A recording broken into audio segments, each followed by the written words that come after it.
Mark, nandiyan mo mami mo? Naku, wala po si mama ngayon. Pero pasok po kayo. Sigurado ka? Baka makaabala kami. Naku, hindi po. Pasok po kayo. Huwag po kayong mahiya.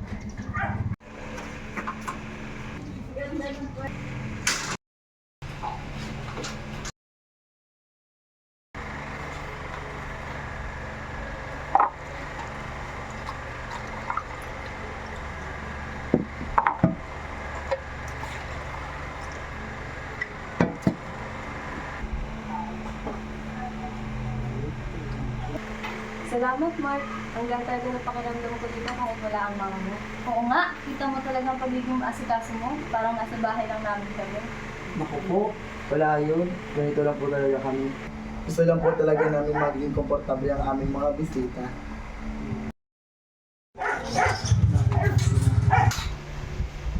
Oh, bakit kayo napadaan?